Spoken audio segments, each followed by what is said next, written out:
Puji nama Tuhan, saudara-saudara. Mari kita berdoa untuk kita bisa memahami pelajaran tentang kitab Wahyu ini selanjutnya. Bapa yang baik, berikan roh pengertian kepada hamba dan juga berikan roh hikmat untuk bisa menjelaskan dengan sederhana supaya dimengerti oleh semua orang, dan juga berikan roh hikmat dan pengertian kepada siapapun yang mendengar video ini Tuhan, sehingga menjadi berkat buat semuanya. Nama Tuhan dipermuliakan dalam nama Yesus Kristus. Amin.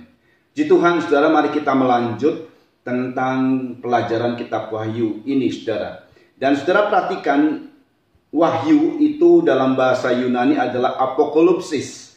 Artinya rahasia itu disingkapkan. Jadi tidak ada rahasia lagi dalam kitab Wahyu, saudara ya. Kalau saudara membaca dalam kitab Kejadian sampai kitab Yudas, ada kata-kata merupakan rahasia, berabad-abad lamanya tersembunyi. Nah, dalam Wahyu ini disingkapkan semua, tidak ada lagi yang rahasia. Lalu apa saja yang disingkapkan? Rahasia-rahasia apa saja yang disingkapkan di dalam kitab Wahyu ini? Pertama adalah Tuhan menyatakan tentang gereja Tuhan. Ya, gereja Tuhan. Jadi rahasia gereja Tuhan ini yang diakui oleh Tuhan. Jadi disingkapkan ada 7 gereja yang diakui oleh Tuhan. Gereja yang di dalam kitab Wahyu atau jemaat dalam kitab Wahyu ini, saudara, ini bukan sinode, bukan denominasi. Tapi ini adalah satu kegerakan yang terjadi. Dimulai dari gereja atau hujan mula, itu gereja Efesus, saudara. Lalu terus kegerakan ini terus terjadi sampai di zaman kita ini, saudara ya, kegerakan jemaat Laodikia. Nah, inilah suasana dalam jemaat ini, kegerakan jemaat Laodikia. Yang kelihatannya oke, kelihatannya baik, tetapi justru Tuhan tidak suka. Bahkan di dalam pernyataan di jemaat Laodikia ini, karena engkau tidak panas atau tidak dingin, tetapi engkau suam-suam kuku, maka aku akan memuntahkan engkau. Nah, ini saudara, pandangan ini dari Tuhan, bukan dari kita. Kalau kita melihat ada gereja itu bergerak dan dia sangat aktif sekali geraknya, belum tentu menurut pandangan Tuhan, saudara.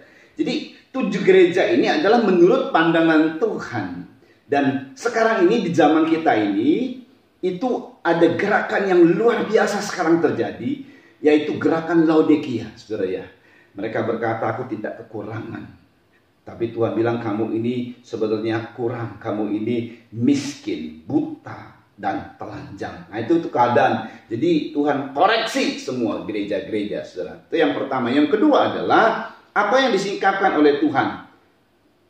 Penghukuman dan peristiwa-peristiwa yang akan terjadi atas dunia. Nah, saudara ya, dimulai dari penghukuman 7 meterai, penghukuman 7 sangkakala, dan penghukuman 7 cawan murka.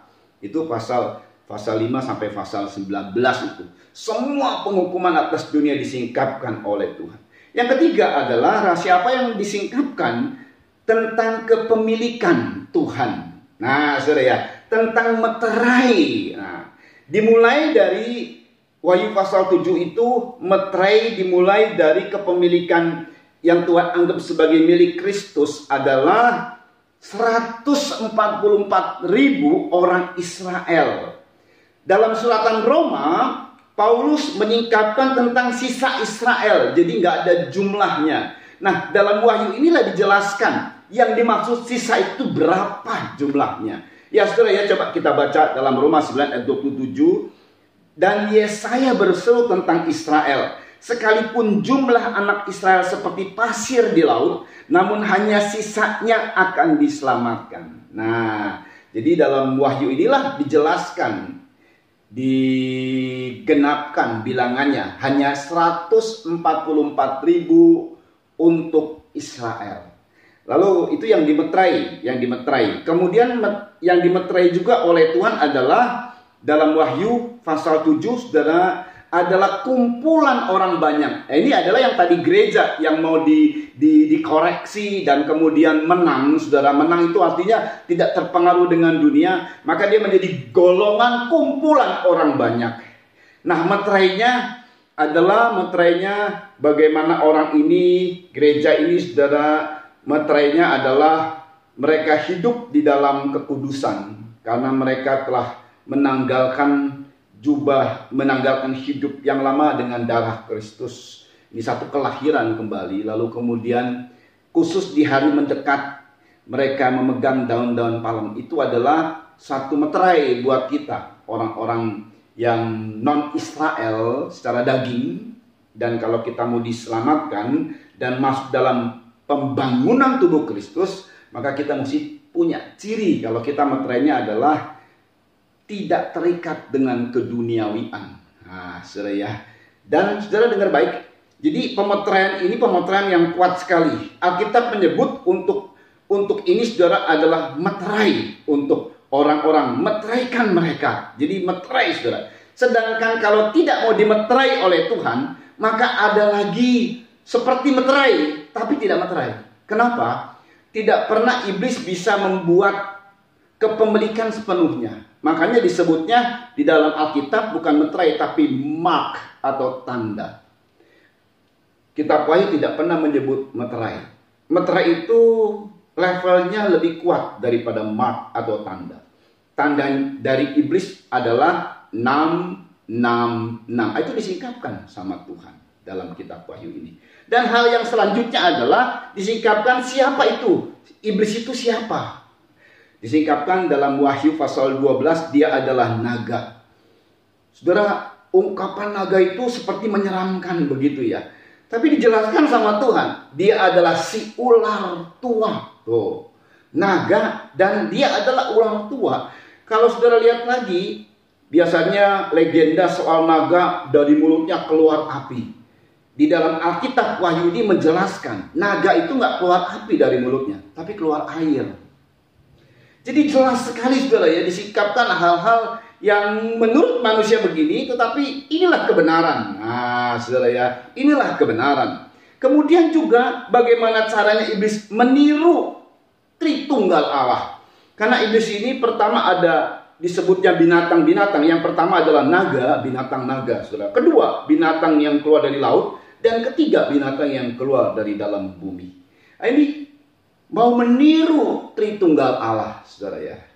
Jadi mereka mau meniru bagaimana Tritunggal Allah ini. Dan kemudian nanti di dalam kepemerintahannya iblis ini yang menguasai seluruh dunia lewat binatang yang keluar dari laut ini yang adalah seorang manusia. Wahyu pasal 13 itu saudara. Lalu bagaimana diterangkan sistem pemerintahannya seperti apa, siapa-siapa saja yang menjadi pendukung, dan berapa lama ia berkuasa atas seluruh dunia, dan bagaimana akhir hidupnya. Jelas sekali saudara dalam kitab Wahyu ini disingkapkan. Kemudian selanjutnya adalah apa yang dirahasiakan dan kemudian disingkapkan oleh Tuhan dalam kitab Wahyu ini tentang rapture atau penyingkiran atau pengangkatan yang dialami oleh gereja atau mempelai Kristus atau tubuh Kristus. Nah, saudara, ini tentang rapture yang dialami. Itu jelas sekali disingkapkan di dalam kitab Wahyu ini. Nah, saudara, kemudian juga tentang generasi akhir yang disebut anak laki-laki yang dilahirkan oleh gereja. Nah, ini luar biasa ini. Luar biasa. Dan kita sedang mengarah ke situ, saudara ya. Sedang mengarah ke penggenapan firman. Lalu selanjutnya, apa yang disingkapkan? Tentang perang dunia ketiga. Lalu pihak siapakah yang berperang? Nah, saudara ya. Lalu di mana tempatnya, medan peperangannya, berapa banyak tentara prajurit yang dikerahkan, dan berapa banyak kematian yang ditimbulkan. Nah, itu jelas sekali dalam kitab Wahyu, saudara. Selanjutnya tentang kedatangannya dan tentang kerajaan yang didirikan oleh Tuhan. Setelah datang, maka Tuhan mendirikan kerajaan dalam 1000 tahun damai di bumi. Itu pasal 20, saudara. Dan kemudian setelah 1000 tahun damai selesai, maka ada perang Gog dan Magog dijelaskan di situ. Ini memang jauh sekali ya ke depannya nih. Nah, sedangkan yang sedang mendekat ini adalah suasana tentang kedatangan Tuhan kali yang kedua. Nah, ini yang kita harus cepat merespon supaya jangan ketinggalan. Nah, setelah 1000 tahun damai ini dinyatakan oleh Tuhan tentang penghakiman atas semua manusia. Ya, kecuali yang mengalami penyingkiran, tidak dihakimi. Jadi Paulus pernah mengungkapkan tentang hal itu. Nanti kita akan melihat detailnya, saudara ya. Kenapa penghakiman ini untuk semua manusia? Iya, semua manusia di luar Yesus Kristus akan mengalami penghakiman, saudara. Seperti mereka percaya bahwa prinsip hidup mereka, percaya bahwa keselamatan itu dari amal ibadah. Keselamatan itu dari perbuatan baik. Yaitu karena percayanya mereka demikian di luar Kristus, baik itu mereka yang lahir sebelum Yesus ada maupun yang lahir setelah Yesus ada, saudara, maka mereka semua akan dihakimi dengan penghakiman yang disebut di dalam Alkitab pengadilan tahta putih. Dan semua perbuatan-perbuatan manusia yang dibuat oleh manusia itu menjadi nyata, disingkapkan. Tapi bagi yang dirapture, bagi yang disingkirkan, tidak dihakimi. Nah, saudara ya, itu Alkitab menyebut itu, saudara. Nah, saudara ini perhatikan baik-baik, nanti malah ada sesuatu hal yang luar biasa di dalam kitab Wahyu ini yang terus kita ikuti, saudara ya. Lalu kemudian selanjutnya setelah penghakiman itu disebutlah tentang sorga. Jadi ada langit dan bumi baru. Sekarang bumi yang kita injak ini, saudara, nasibnya itu 1000 tahun damai sudah. Setelah 1000 tahun damai, selesai dia. Diganti sama Tuhan langit dan bumi yang baru. Yerusalem yang baru. Dan itu kita akan diami, kita bahagia selama-lamanya.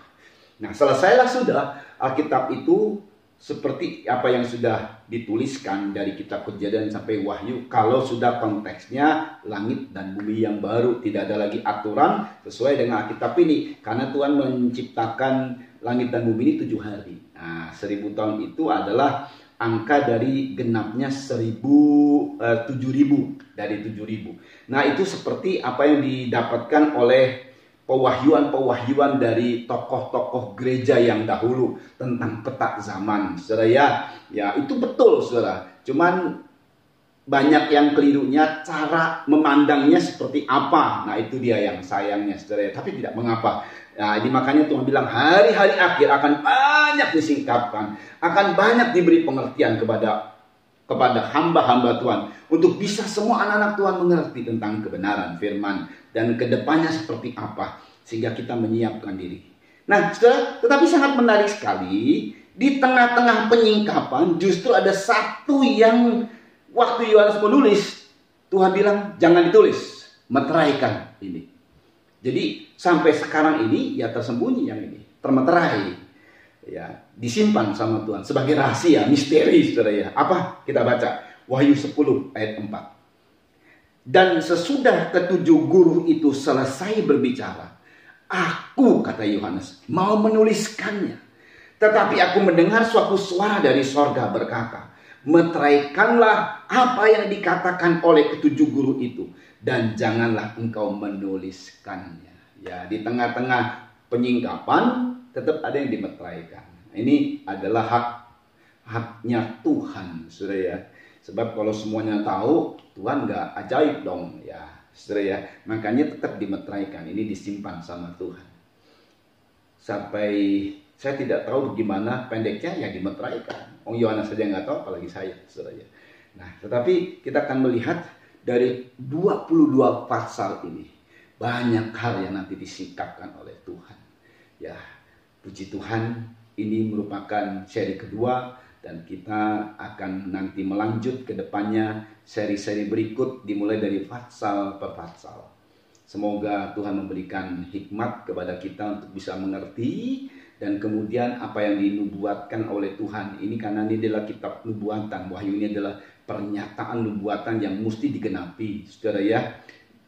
Roh nubuat dan roh mempelai bersaksi. Nah, itu dia. Dalam kitab Wahyu selalu dinyatakan begitu. Dan setelah kita memahami, kita melakukan apa yang Tuhan mau. Haleluya. Sehingga kita bisa hidup di dalam anugerah Tuhan, di dalam kasih Tuhan. Dan memang poin dari semua ini adalah kita harus dirapture atau disingkirkan. Tuhan memberkati.